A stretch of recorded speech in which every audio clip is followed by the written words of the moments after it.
A esta hora bajamos el ruido y subimos el entendimiento de lo que importa. Economía, finanzas y realidad internacional. Inicia a las 5 siempre, con la conducción de Fernando Francia, de lunes a viernes a las 5 de la tarde, aquí por CRC 89.1 Radio.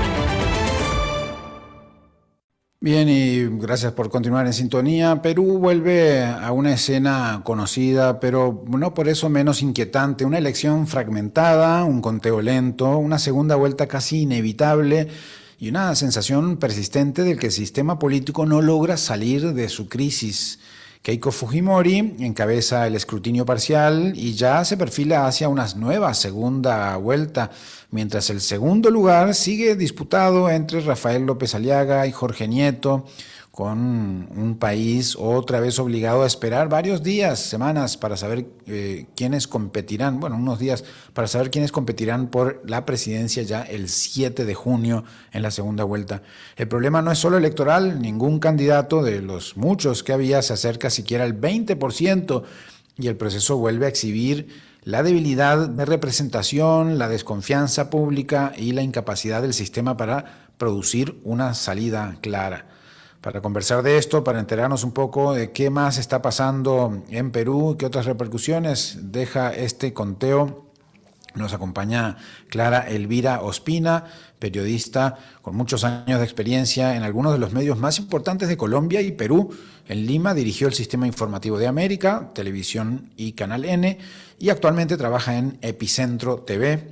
En Colombia fue directora de Noticias RCN, periodista del Tiempo, además de haber ganado en 3 ocasiones el premio Simón Bolívar. Así que le agradecemos muchísimo a Clara Elvira que nos atienda hoy, que comparta con la audiencia algunas de las informaciones de las últimas horas en Perú. ¿Cómo estás? Muchas gracias, Clara. Hola, Fernando, buenas tardes. Muchas gracias por la invitación. Pues lo que ha ocurrido en este país es, como dices, no inédito, pero sí más profundo aún, porque siempre ha habido problemas de conteo, siempre ha sido muy demorado el conteo, pero hasta las elecciones pasadas era claro quién pasaba a la segunda vuelta al día siguiente. Acá no solo no tenemos claridad, sino que hubo un episodio logístico complicado, no se pudieron abrir algunas mesas de votación en Lima, razón por la cual se amplió un día más la votación. Eso no había ocurrido en la historia del Perú.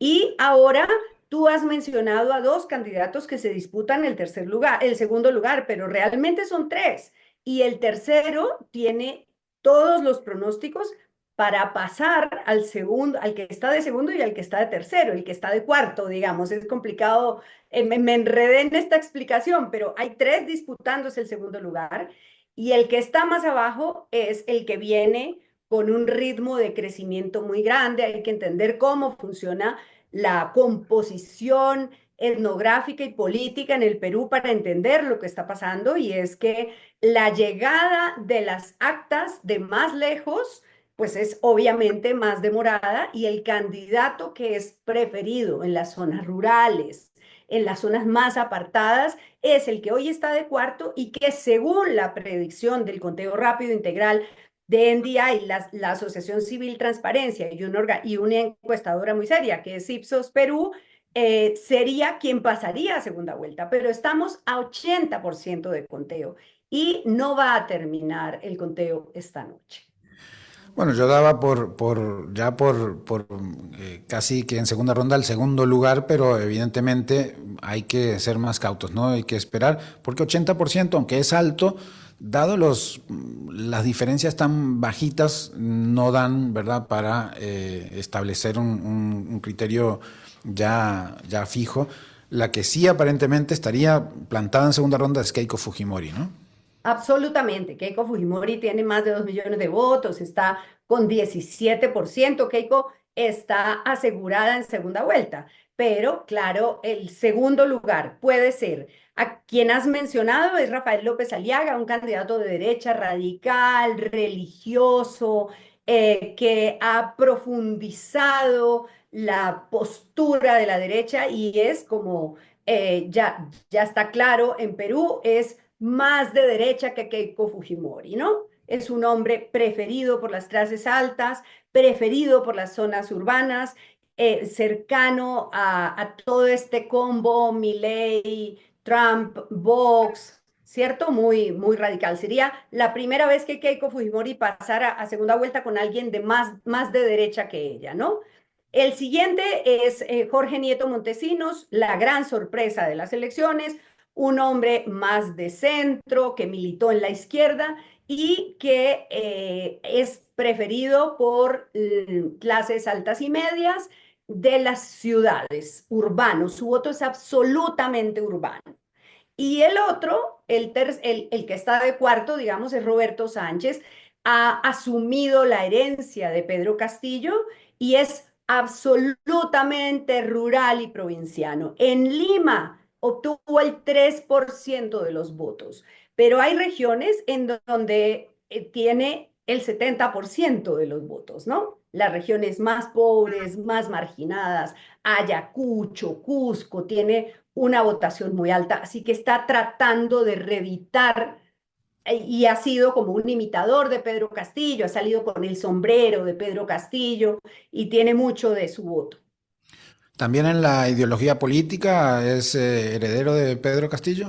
Absolutamente. Tiene como número uno de la lista al hermano de Pedro Castillo, tiene en su lista a Senado regional a la cuñada que fue criada como hija y se considera la hija de Pedro Castillo, y se ha presentado con Antauro Humala, que maneja a los reservistas de las Fuerzas Armadas, que dio un intento de golpe, una sublevación hace años al gobierno de Toledo, que estuvo preso por esa sublevación, y tiene a su papá, al papá de Ollanta y Antauro Humala también en la lista, ¿no? Se presenta como la reivindicación social del pueblo marginado. Bueno, de alguna manera complejo entonces el panorama porque no, bueno, ya lo que nos decís no está claro. Lo que sí está claro es que Keiko Fujimori está en segunda ronda por cuarta vez. ¿Esto le genera mayor cercanía a poder ganar o más bien al contrario? Bueno, Keiko Fujimori ha sido candidata desde el año 2006.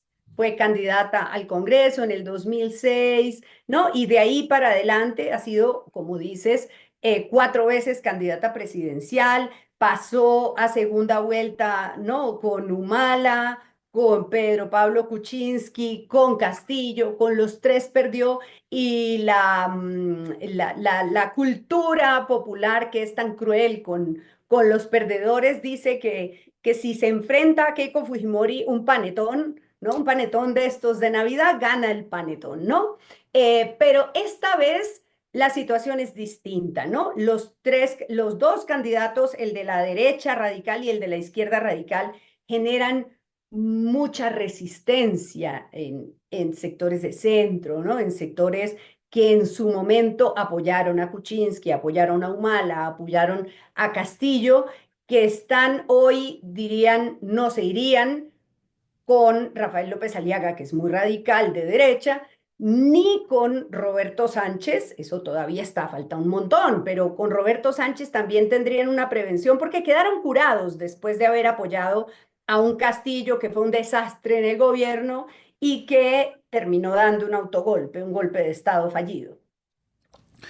Ahora, justamente una de las preguntas que te tenía era ese devenir de Pedro Castillo con todas sus complicaciones que le hemos dado algún seguimiento, por lo menos de lejos, pero que también ha fortalecido esta idea de nadie nos representa, esta idea de la población de cada vez más lejanía con los sectores políticos y que de alguna manera también promovió, no me acuerdo si eran 49, cuántos candidatos eran al inicio de esta campaña electoral, algo pocas veces vista, me imagino, por lo menos en otros países, y que haría mella un poco más en quizás esos sectores que decís que este cuarto lugar por ahora, Roberto Sánchez podría estar representando. De alguna manera también la izquierda, en ese caso, segmentada, me imagino, habrá llegado a este proceso electoral. Llegó segmentada y por eso no fue arrasador, pero bueno, es un detalle ya muy menudo de la política peruana, pero si se sumara, que tú sabes que no se pueden sumar los votos, pero los partidos que presentaron un proyecto similar al de Pedro Castillo o de izquierda, pues son Ahora Nación, que logró entrar al Congreso y que tiene un 7% de la votación, que eso es alto. El partido Venceremos, que es una alianza de izquierda, básicamente, y la conformación del voto del que está hoy, de Ricardo Belmont, que está entre los 5 primeros según cómo se mire, también es muy rural.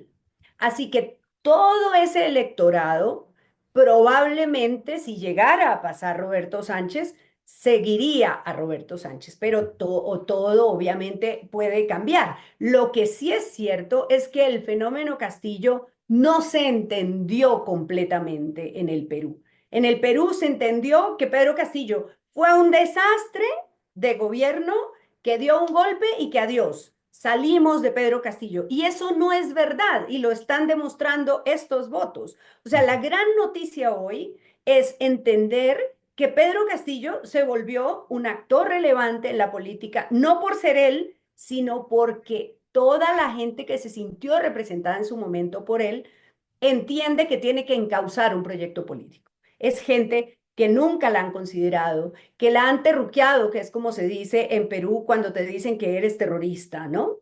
Que la han terruqueado, que la han menospreciado, que no le han dado servicios públicos, que no le han dado salud y que cuando protestaron los mataron. Hubo 49 muertos cuando asumió el cargo la presidenta Dina Boluarte, con lo cual, y no ha habido justicia.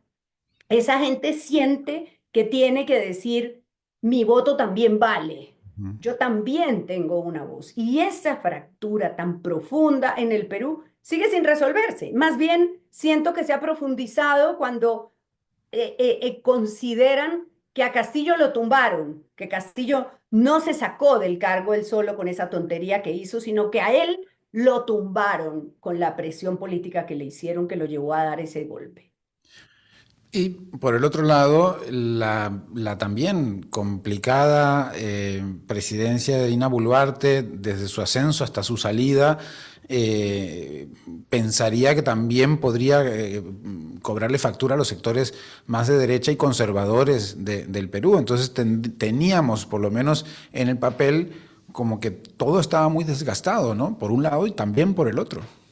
Claro, porque Dina Boluarte llegó al poder gracias a que fue la vicepresidenta de Pedro Castillo, pero apenas llegó al poder, hizo un pacto con toda la derecha. Digamos, llegó al poder gracias al pacto que hizo con la derecha, se entregó a esos partidos y esos partidos asumieron el control del gobierno. Entonces, se ejecutó un gobierno parlamentario, cuando este es un régimen presidencialista, hicieron lo que quisieron y en la campaña, digamos, esto se conoció como el pacto y hubo un movimiento muy fuerte de que era por estos no, por estos partidos no. Y entonces, un paso más adelante en el análisis que nos lleva al análisis de la conformación del Senado, que todavía es muy precario, te confirma que partidos que sostuvieron a Dina Boluarte, excepto Fuerza Popular y Renovación Popular, el de Keiko Fujimori y el de Rafael López Aliaga, no entraron al Congreso. El gran soporte de Dina Boluarte fue Alianza para el Progreso, un partido que tenía 20 tantos congresistas, 17 congresistas, y que era poderosísimo y que tiene unas cuotas de poder enormes hoy en el gobierno, que las sigue manteniendo, no entró, no pasó la valla Alianza para el Progreso, Claro. ¿no? Y eso forma parte un poco de toda esa, de la historia reciente desde el punto de vista político peruano que cobró factura, sin duda, ¿no? Como lo estás diciendo. Absolutamente. Y otra cosa que tampoco es menospreciable, el partido que llevó a Pedro Castillo al poder, que se llama Perú Libre, tampoco pasó la valla. Su líder está fugitivo, era candidato a la presidencia y nunca pudo presentarse en ninguna parte porque está perseguido por la justicia, con lo cual, pues es, no, una cosa alucinante. Tú decías 40 y pico, bueno, fueron al final 33 candidatos presidenciales, uno de ellos falleció en un accidente de tránsito en unas carreteras atroces que hay en Perú, justo en Ayacucho, pero eran 33 candidatos. 33 candidatos, sin duda, muchos. En Costa Rica hemos llegado hasta 25, creo, en algunas de las elecciones pasadas. Ahora, el punto de vista que siempre sorprende Perú es la independencia o autonomía del manejo monetario y económico del país, ¿no? Que pese a tanta crisis política sigue con alguna cierta estabilidad. Eso fue así también con Pedro Castillo, también con Dina Boluarte, es decir, ¿ha sobrevivido todos estos vendavales? Sí, bueno, yo acabo de presentar un libro que habla sobre la economía y la política que tiene del economista Elmer Cuba, que está muy bueno y que cuenta los efectos de la política en la economía. Entonces, claro, cuando tú sales de Perú, la gente fuera te dice, qué bestia, cómo crece Perú, ¿no? En un entorno internacional complicadísimo, ¿no? Con caída de presidentes y todo esto, 2, 5, 3. Pero es que tienes un precio de los metales altísimo, tienes un oro disparado, ¿no? Tienes la plata, el níquel, todo lo que exporta el Perú, todo eso está disparadísimo. Así que incluso gente que soportaba, que respaldaba el gobierno de Dina Boluarte, dice, deberíamos crecer a 5 o 6 y crecemos a 2, 5 y nos sentimos satisfechos, ¿no? Y decimos, bueno, no, el Perú no se deja afectar, la economía es sólida, pero no es verdad. Y hay una pobreza enorme, una pobreza que no se ha podido reducir. Las cifras realmente de atención y de salida de la pobreza de Perú en relación con la pandemia, pospandemia en América Latina, son 3 países que no se han podido recuperar de la pandemia y uno de esos es Perú. Claro, Entonces es muy doloroso. a nivel macroeconómico se ven unos números, pero después en la distribución hay cerca de 20 y tantos por ciento de pobreza, 27% de pobreza en Perú, ¿no? Sí, sí, sí. Es brutal, sí. Muy bien, bueno, muchas gracias por este panorama, Clara, complejo Perú, y seguramente te tendremos de nuevo por ahí cercano al 7 de junio, ¿no? La segunda vuelta. La segunda vuelta, sí. Es muy demorado el escrutinio, así que esto da para largo en la primera y más largo en la segunda. Bueno, no sé si más largo, pero difícil. Es más sencillo el conteo de 2 Es que más de sencillo, pero 33. sí, pero como solo para despedirme, es que el problema es que todo tiene que llegar en físico. No hay escáner, no hay envío por internet, todo tiene que ser en físico. Entonces eso es muy complicado. Todavía casi cualquier cosa entre los primeros 4 lugares, casi cualquier cosa puede pasar, ¿no? Así es. Gracias, Fernando. Muy bien, gracias a vos, Clara Elvira Ospina. Ella es periodista con muchos años de experiencia en algunos de los medios más importantes de Colombia y Perú. En Lima dirigió Sistema Informativo de América, Televisión y Canal N, y actualmente trabaja en Epicentro TV, a quien le agradecemos un montón.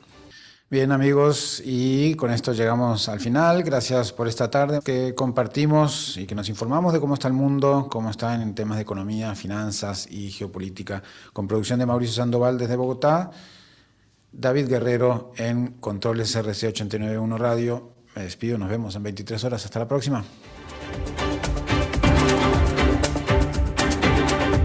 Concluye a las 5 siempre, economía, finanzas y realidad internacional para entender lo que importa. De lunes a viernes a las 5 de la tarde, con la conducción de Fernando Francia, aquí por CRC 89.1 Radio.